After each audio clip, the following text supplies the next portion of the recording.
Hey everyone, welcome to I Totally Love It. My name is Susan, and today I'm working on September's Junk Journal Madness. We're going to work on the signatures, but I did want to show you here. My last video I made the cover, and I did glue that pre-made journal card that I'd made from some other challenge long ago, and I did turn it into a pocket, so you can, in fact, I can even turn this card in there. It's a little tight, but it'll fit in there. So we'll eventually make something to go in there. All right, so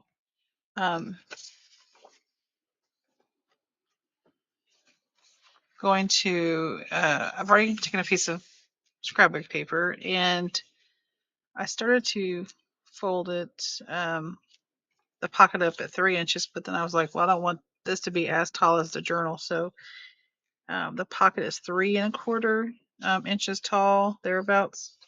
And so it's only 8 3/4 tall for the page.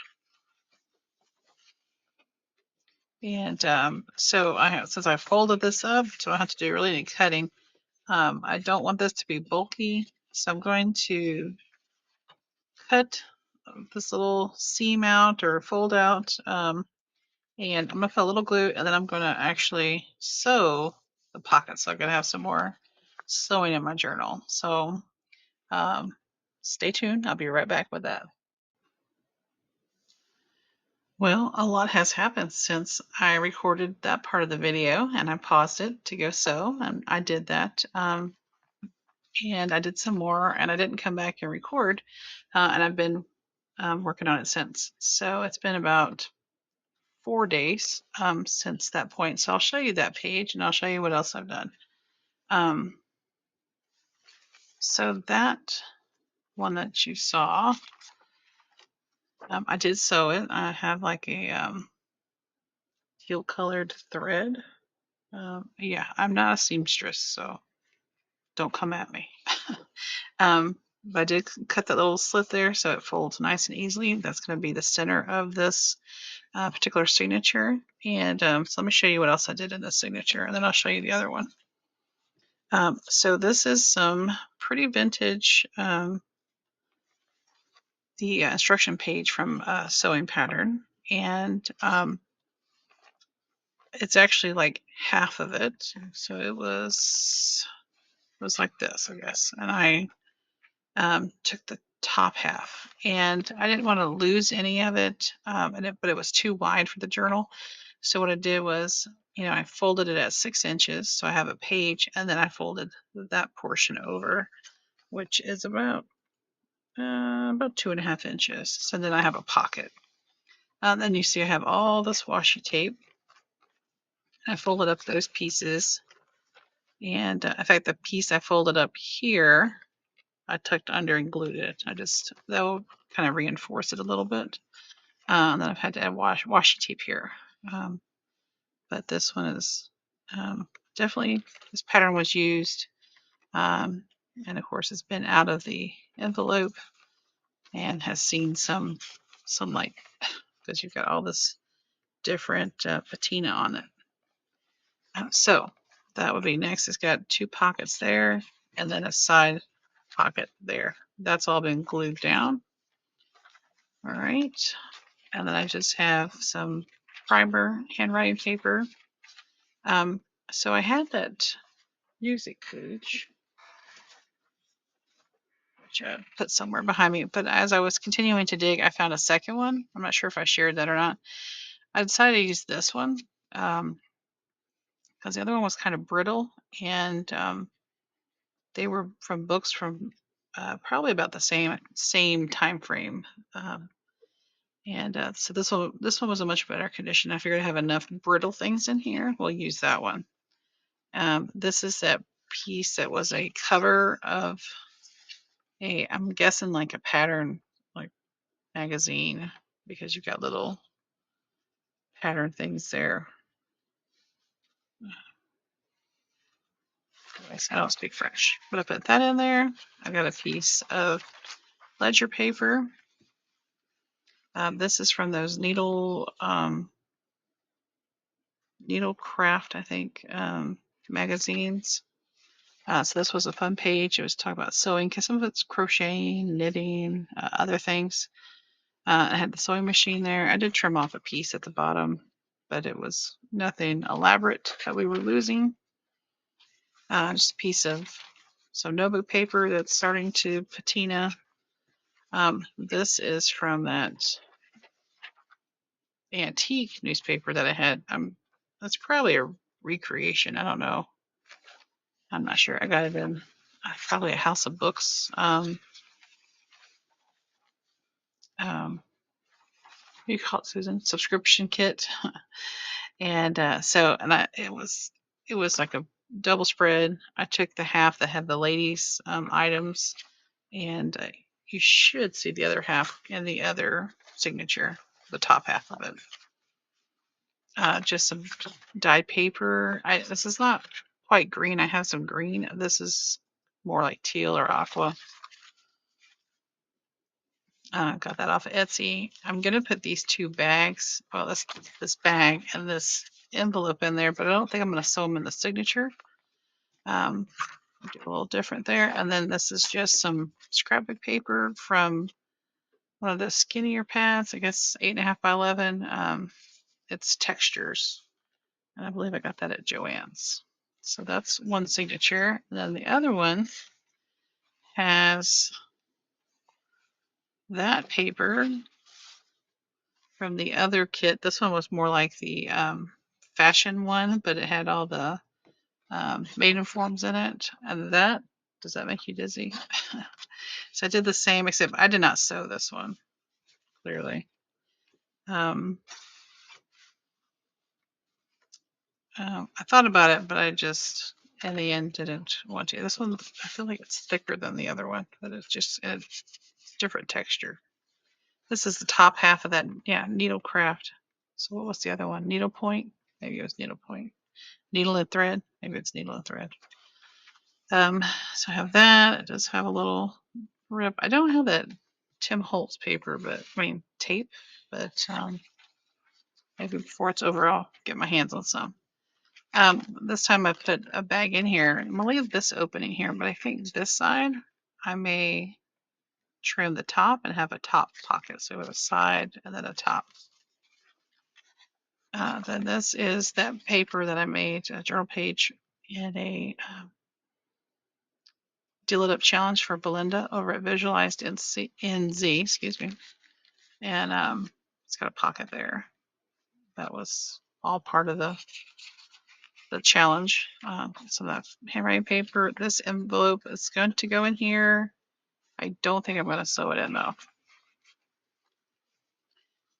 This is a page out of that needle, let's see, needle and thread, that's what it's called. And that is a square magazine. It is 10 by 10 pages. So I took one out that had instructions, and I liked the word instructions, that I didn't want to fold it, this way and lose that word. So I just folded it that way, and then I just folded up that little piece not to lose it and make a little pocket. And this is a piece of that scrapbook paper that red paper came out of, textures.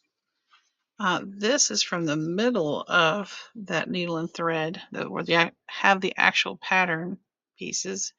And it was very brittle that I had to, like when I folded it, it cracked. So I just threw some washi tape on it. This is some avocado dye paper. And this is a piece of scrapbook paper from that same fashion set that came from. And these are the cut aparts. Well, these two are from the top half of that paper, or top third. And then this was also in that set with the little maiden forms. So just tuck them in here for now so I don't lose them.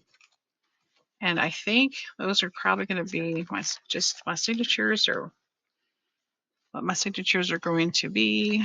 And then we'll sew them in here.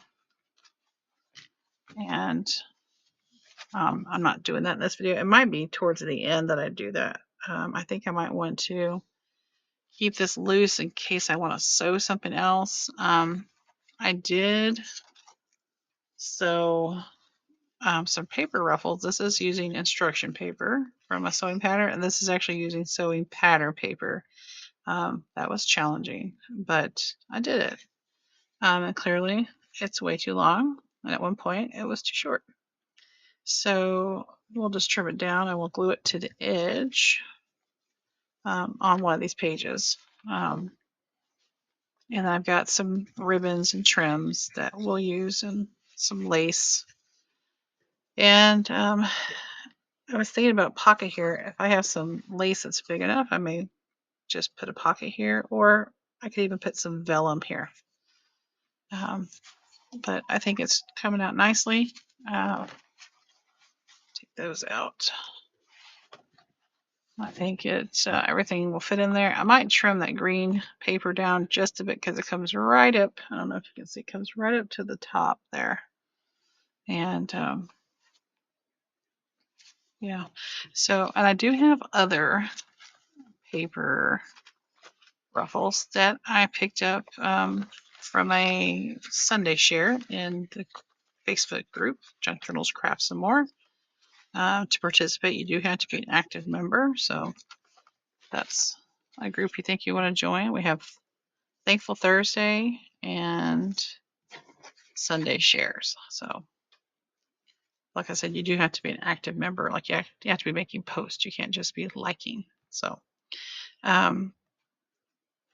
anyways, I think it's looking great so far.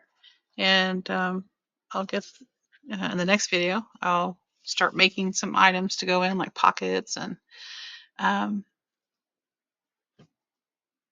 corner tucks and things like that. Because I really actually haven't thought about what else I want to put in there. But I have plenty of plenty of materials to use. I haven't printed out my checklist, my newest one, so I need to get that done and start checking off the things I've used. And I don't think I have any stamps other than I have like a faux stitching stamp, and I may use that. These pages like this that are just plain white, we'll do something with those. And I think these envelopes, and there may be more envelopes coming, will perhaps just be like, flip outs or tip ins. But yeah, I'm enjoying this journal, and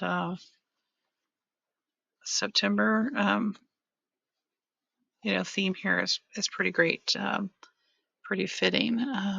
With school starting, and thinking about back in the day how my mom reminded me how she had to during the summer, they spent their summer sewing clothes for school and their skirts and things. So and I kind of like that idea, but I'm also thankful that we can just go to the store, or you can now even just order something online without even trying it on. All right, guys. I appreciate you and your time. Don't forget to go check out Steph over on Instagram if you're an Instagrammer, because that's where she's sharing her items that she's creating. I know she's printed out some digitals. I didn't get any digitals this time. I'm going to keep digging. I don't think I have any though. But that's one of the reasons too. I've decided I am not going to sew this in just yet. Probably be the last thing I do is sew that in, because I may find something and I don't want to be like, oh, well, can't put it in there now. So we'll leave it till the end to do that. And usually that's not how I do it, but there's no right or wrong. You do you. There's no rules in junk journaling. There's just strategies and tips and ways. But get in there, try it yourself, and learn. If you make something, learn from it how you would do it different. And if you have tips, feel free to share with others. That's kind of what I enjoy doing. I don't mind getting up here and telling you, yeah, I probably should have painted the cereal box, because you can kind of see the orange through. But lesson learned, and you try to do better next time. All right, guys, I appreciate you and your time. Don't forget to go check out Steph. Oh, and Trish, Crafty Whimsy with Trish. Both are linked below. And our Facebook group, Junk Journal Madness. Check us out over there. And we'll see you in the next one. Until then, bye bye.